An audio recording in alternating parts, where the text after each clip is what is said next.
ça, c'est compliqué pour tout le monde, je pense.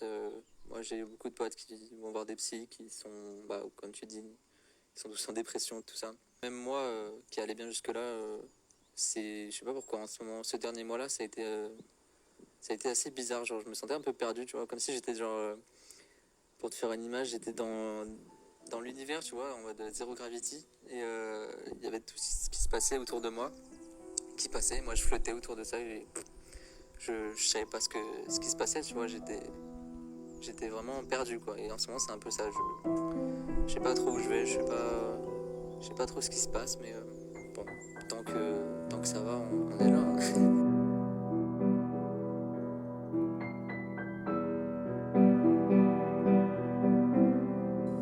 Du coup, tu sais que moi, c'est Rémi, donc j'ai 19 ans, bientôt 20. Cette situation, ça a commencé un peu violemment pour moi, on va dire, parce que donc j'étais en études supérieures, ça me plaisait pas tant que ça, et en plus, du coup, il fallait que je rattrape un peu mes notes pour le deuxième semestre.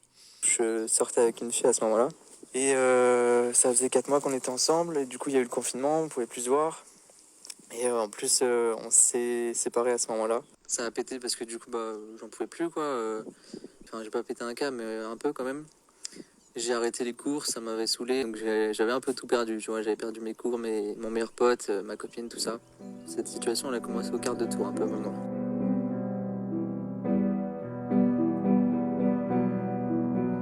Et je t'avoue que de mai à la rentrée, donc à peu près en septembre, ça a été un peu un blackout, genre je me souviens plus trop de ce qui s'est passé. Je sais que j'avais passé le code pendant le confinement, je sortais voir des potes pendant les vacances. Je sais pas pourquoi, mais je me souviens vraiment, ça fait comme un blackout, quoi. Je me souviens plus trop de ces derniers mois-là. Vu que j'avais arrêté les cours pendant le premier confinement, je me suis inscrit sur le Parcoursup directement. J'avais réussi à être pris dans une école d'audiovisuel à Valenciennes. Et j'étais parti, j'avais pris un appart, tout ça. Et là, j'étais vraiment tout seul dans un monde que je connaissais pas, quoi, parce que je connaissais personne forcément dans le Nord.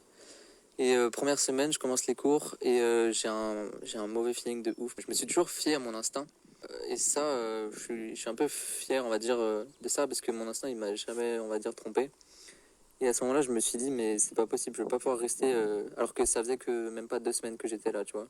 Donc j'ai décidé de partir, au final, je suis même pas resté un mois. Et à ce moment-là, ouais, ça a été le tournant un peu parce que du coup, j'ai pris beaucoup plus de temps pour moi, on va dire. Trouver encore une autre formation, mais cette fois, j'ai décidé de prendre à distance. Donc le CNED, je sais pas si tu connais, me permettait de faire d'autres choses à côté, de prendre du temps pour moi, tu vois. J'avais besoin de prendre un peu de temps pour moi. Bah, j'en avais besoin, quoi.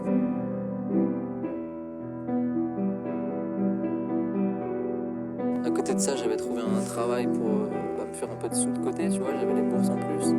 Donc ça me faisait de l'argent, j'avais des cours à distance, j'avais du temps à côté. C'était vraiment cool, tu vois. Ça m'a permis de me poser avec moi-même, de me reconstruire, on va dire. Et j'ai appris vraiment beaucoup de choses en fonctionnant comme ça, en étant simple, on va dire, tu vois. Je me satisfaisais des choses les plus simples, les petits plaisirs de la vie, quoi. Et je faisais rien de ouf, mais j'adorais, enfin, je kiffais ma vie comme ça, tu vois. Et de plus en plus de gens maintenant avec qui je parle, justement avec cette situation-là, sont dans cette optique-là, se focaliser sur les choses plus simples, sans trop se projeter, sans trop se mettre des projets fous. Beaucoup de gens aussi se concentrent sur les sentiments. Avant, je côtoyais vachement, ben, moi aussi j'étais comme ça, mais je côtoyais vachement de gens qui étaient simples, tu vois. On discutait de choses banales sans aller dans les choses profondes. Et maintenant, il y a beaucoup plus, j'ai beaucoup plus de discussions profondes, là, comme là, je suis en train de te faire, tu vois, je te raconte un peu tout. Et je trouve que ça fait du bien de discuter avec des gens comme ça, de parler des choses profondes, des vrais sentiments, des choses qu'on ressent vraiment, pas juste dire ça va, oui, ça va. Enfin, forcément, tu vas pas dire oui, non, ça va pas. Peu de gens le font, mais pourtant, beaucoup de gens aimeraient le dire. On verra bien pour la suite. Après, j'essaie quand même de garder contact avec le plus de gens possible, de discuter, d'ouvrir la discussion, parce que c'est rare de trouver des gens qui arrivent à discuter à cœur ouvert, quoi. Et je trouve que ça fait du bien. Moi, j'essaie de plus en plus de le faire, et les gens apprécient de discuter comme ça avec moi de choses, on va dire, concrètes, enfin pas concrètes, mais profondes et sincères, quoi.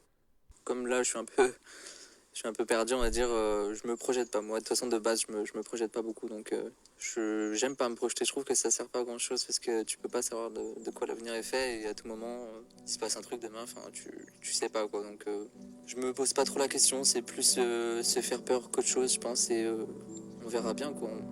On vit au jour le jour. Voilà ce que je dis moi à chaque fois.